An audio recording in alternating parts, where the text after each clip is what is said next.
Welcome to Exhibition. And hello, Glenn Barkley. Hello, Richard. Good morning, good afternoon. Whatever time it is, doesn't really matter. People could be viewing anytime, but great to see you there. And your exhibition is The World's Great Age Begins Anew, an online exhibition at Sullivan and Strumpf in Sydney. And as we look at this body of work, there's a great sense of exuberance and enjoyment in the work. How would you characterize your relationship with it? People say, I really love your work, and it's such a great response. And I always say back, well, I really love making it. So I'm glad you can see that, because I do love making it. And sometimes when I make things, it's like I'm in a trance and things are finished. And then I just sort of go, oh yeah, I'm done with that now. I had a great time making it, and now I'm moving on to the next thing, because the making is the thing. And rarely do I sort of go back and look at things in any sort of depth. It's more like I look at everything together and think, oh, okay, things are changing a bit. But I hope people can see the joy there. Well, the joy is apparent, and so is that general, gentle process of change that you refer to. How would you describe maybe the evolution, or possibly even the breakthroughs that you might have made in the works in this exhibition?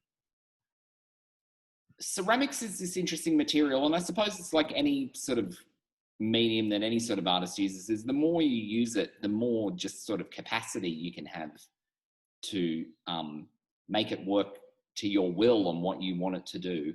I'm glad that I still haven't quite mastered it, and I hope I never sort of master it at all, because I do like the idea of having some sort of skill, but throwing things in your path so that things break down or they collapse. I quite like that idea. I just think it's this thing of, yeah, I've been working with it for a while now.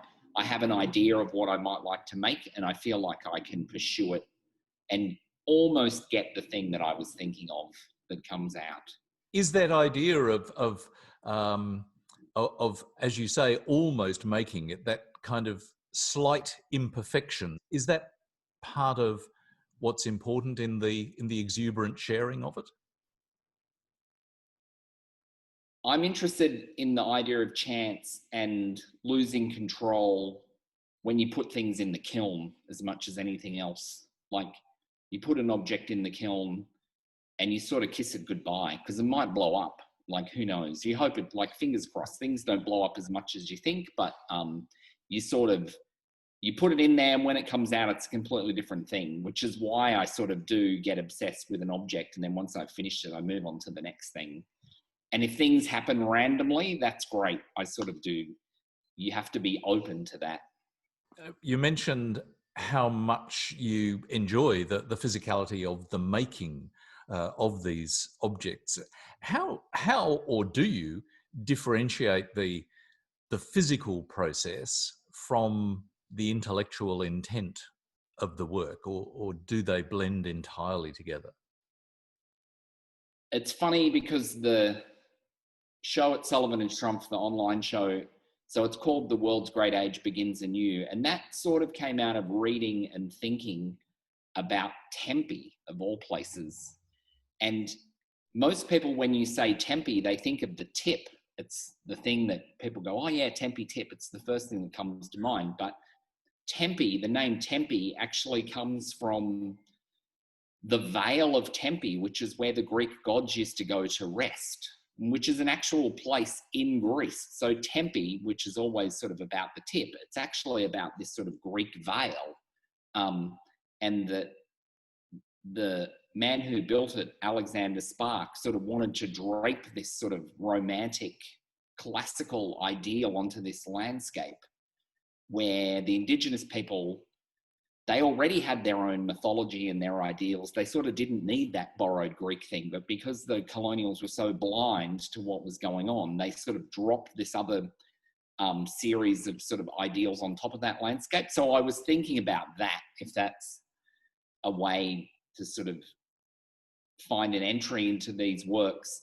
And through doing that, I found a poem by Shelley called Hellas, Hellas, Hellas, which has that words, the world's great age begins anew. And putting that on the pot, I'm sort of talking about Spark, who built his house there, but I'm also talking about now. I think, we're coming out of COVID, and the optimistic part of me thinks maybe it's time to actually regroup as a society and a community and look at the good things that have happened with COVID and actually think now's the time to actually rethink the world a little bit.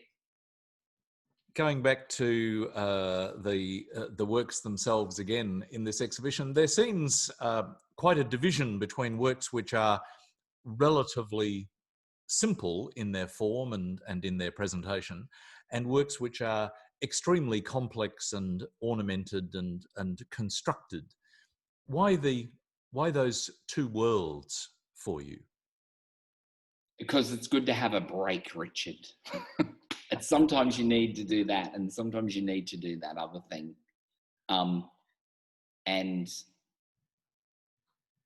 sometimes you just have a vision of like, oh yeah, I want to see what that looks like. And so quite often with those sort of pots, which are the more intense but plainer, for want of a better term, I made those because I wanted to see what a group of them would actually look like. And it's as simple as that. Like, what is that going to look like? And then once I started to make them, I actually started to just sort of tweak the way things were made. And quite often you find an excuse to do that, and then that goes, oh, that actually worked out okay, and you sort of push that in a different direction. So I think that's sort of where I am now. I'm thinking about, okay, it's Christmas time. It's actually quite a good time to work because the weather's good, so the clay sort of dries out a bit quicker, so you can actually work a bit faster. And I've just started to draw the things that I want to make, which are almost an amalgamation of those dense things and those more simplistic forms. And in some ways, those little stink bottles are sort of part of that as well. It's got like a very sort of minimal part, which is the face with these sort of crazy looping Rococo sort of forms all over them. So it's a matter of marrying those two things. Just listening to you reference, those different forms and those different constructions. Does it matter to you what label you get or what label the works get? I mean, if someone were to refer to them as sculptures rather than pots or ceramics, and if somebody called you a sculptor rather than a potter or a ceramicist, what's your take on that? It's sort of other people's problems. And look, I don't know, I got one here. I happen to have a pot here. I sort of think once you put a hole in it like that, it's a pot. It doesn't matter whether you call it a sculpture or not, it's still a pot. But that's the great thing about ceramics, is it can be ambiguous in a way that a lot of other things can't be. Because in some ways, I mean, this is a vase, but it's also talking about vases, because it's not really a vase, like it's not waterproof. If you used it, all the water would leak out of the bottom. It's expensive too, like, so that would scare people off wanting to put flowers in it. Whereas I think, yeah, I've started to make some things where I've waterproofed the inside because I want people to use them as vases. How do you feel that those previous curatorial responsibilities at the very highest level, the MCA and other major institutions, inform now the way in which you approach your practice as an exhibiting artist? I think I was really lucky over time to work at both the University of Wollongong and then at the MCA, but also working with really great curators at institutions like the National Gallery, my colleagues at the MCA, people at Heidi in Melbourne who I've worked with quite a lot. And I've got really great curatorial friends. I've been so fortunate that was like 20 years worth of training where you just had to really look at things with some sort of intent. So as a curator working at that level, you should be looking at as much stuff as you can. So I was really lucky, that was the part of curating that I really loved. And also just working with artists as well, like just seeing how people made things, seeing how things are made, I was a very sort of tactile. I think curating happens to me. It happened here, like at the tips of the fingers. I think a lot of other curators, it's a much more intellectual thing. Whereas I think, and I still am very much about that sort of touch and tactile and seeing how things are made and how much they weigh and the sort of volume of things. I think I was really interested in that. And I think that's come across into my work. I think it is extremely sort of hands-on. And so by the time it came for me to do ceramics or to make art again after 20 years of not having made art, ceramics felt totally natural to me as a material to gravitate towards, because it had been around. It wasn't alien. It had sort of been in the air.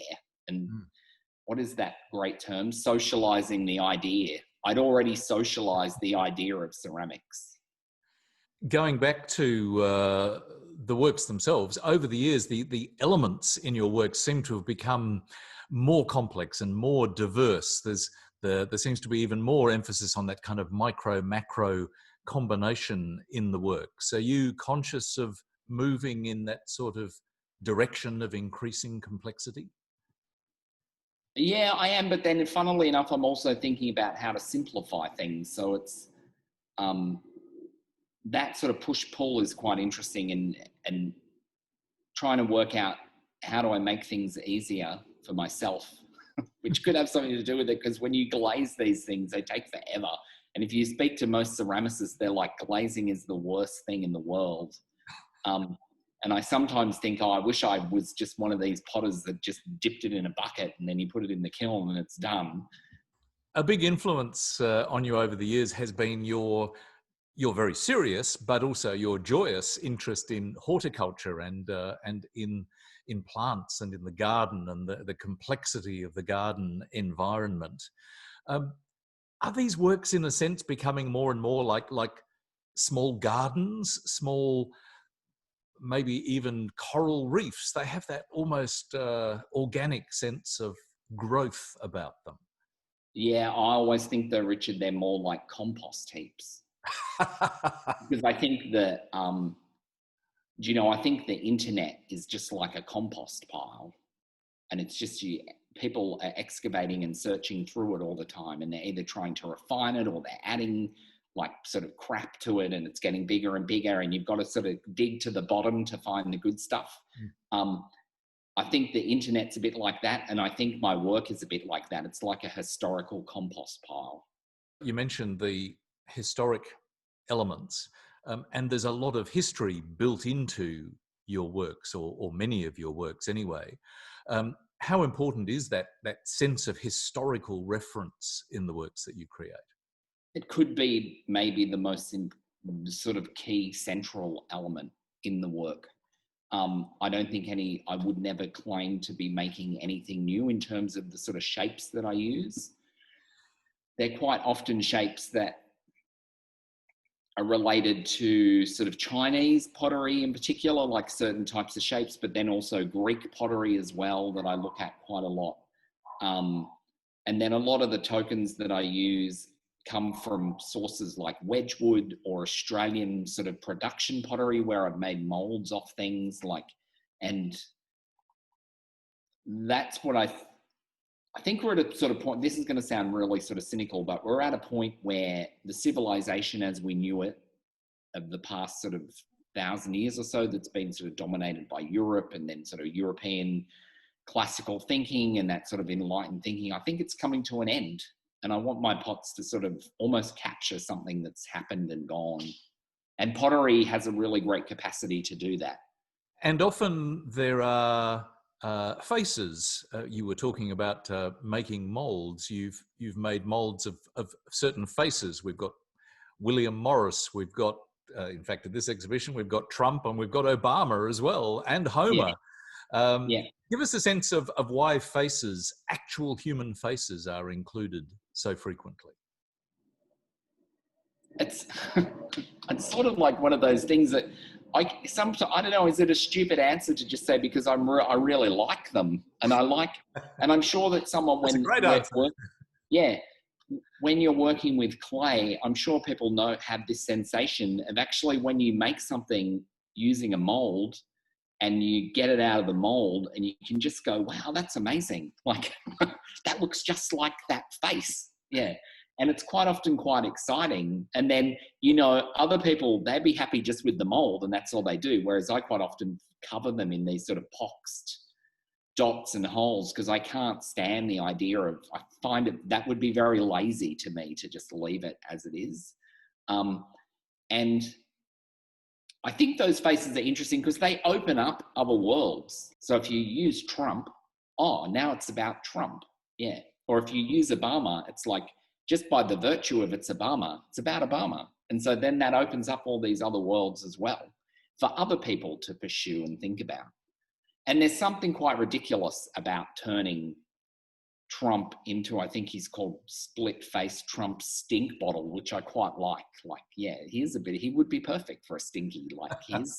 Just hearing you mention some of those maybe slightly humorous titles, some or many of the titles seem quite tongue-in-cheek. Little Pinky Stinky, Hey Girl, Jesus Bottle, Blue Pot. That's really that Hey Girl one, because I don't know, sometimes I'm just in the studio and like the Hey Girl one's really funny because it's that famous actor. I'm trying to think of who the actor is. Richard, we need to know that. But he used to have this meme where he'd always be saying, hey girl. And I think that's interesting because it's like memes are interesting. So some memes, do you know, memes are sort of quite often I'll use a sort of meme in a work like hey girl, because it's like someone should actually acknowledge that that thing happened. Hey girl, it's not Shakespeare, but it still is interesting. And I thought that'd be great. Yeah, because if Jesus came back, he'd probably have a meme and he'd be like, hey girl, I'm Jesus. So it's funny, but it's sort of not funny. Yeah, and maybe even in a similar tone, Homer with golden squirts. I like the way, I think Bob Dylan is very funny. And I don't think people sometimes they don't get the humor in Bob Dylan. But someone like Dylan, he's got this song called Open the Door, Homer. And I sort of, when I made that, when I think of Homer, I actually think of that song, Open the Door, Homer. And then the squirts, I mean, that's just sort of funny because it's a funny word, isn't it? Squirts. And I was working with a friend of mine, Ebony Russell, who does work using cake tools, like piping tools. And we collaborated on that Homer piece. And she sort of uses it. And I said, yeah, they're like squirts. So I just thought squirts, we'll call it squirts. That seems a great point to conclude. So, Glenn Barkley, thanks very much for sharing your exhibition with us. Thank you, Richard.